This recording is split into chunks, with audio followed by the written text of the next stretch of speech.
टोंगळ्यांचा काय त्रास झाला होता तुम्हाला? पडली होती ना, अंगात वगैरे लागली, आराम नाही पडला, डॉक्टरकडे गेली. किती दिवसापर्यंत त्रास झाला तुम्हाला तो टोंगळ्याचा? 15 दिवस. बरं, मग त्याच्यात काय त्रास होत होता तुम्हाला?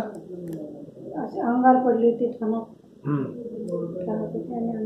त्याच्यामुळे तुम्हाला काय प्रॉब्लेम जात होता? त्या त्रासामुळे काय होत होतं तुम्हाला?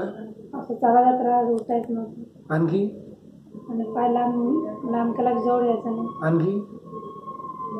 खूप ठणक होती ना पाय. ह्या त्रासामुळे मेन प्रॉब्लेम काय होते तुम्हाला? झोप नव्हती. म्हणजे किती दिवस नव्हती झोप तुम्हाला?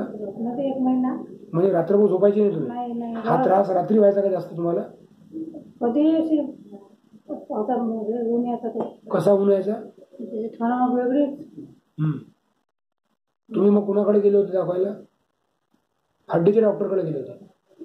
हा, मग त्यांनी काय सांगितलं? प्लॅस्टर लावलं. बरं, मग प्लॅस्टर किती दिवस राहिला? लावलंच नाही. बरं, त्याच्यामुळे काही आराम नाही पडला? मग आपण होमिओपॅथिक मेडिसिन घेतली. होमिओपॅथिक मेडिसिन घेतल्यावर किती दिवसांमध्ये आराम पडला? हळूहळू 8 दिवस 15 दिवस पडतो. बरं, मग पहिले तुम्हाला झोप लागणं सुरुवात झाली होती का? नाही. होमिओपॅथिक मेडिसिन घेतल्यानंतर? 3 तास झोप लागली पहिल्या दिवशी. मग नंतर? त्रास झाला की मग जाग यायचा, वाटत झोप लागली. मग हा झोपेचा प्रॉब्लेम किती दिवसांमध्ये गेला? मग आता 15 दिवस 1 महिना जसं कमी झालं दुखणं तशी झोप लागली. अच्छा. मग त्या बाकीच्या सगळ्या तुम्हाला ॲलोपॅथीच्या गोळ्या बंद केल्या? मग काहीच नाही. आता मग टोंगळ्याचा त्रास किती % चांगला आहे तुमचा? 90% चांगला. तो त्रास नाही तुम्हाला? नाही. ठीक, धन्यवाद.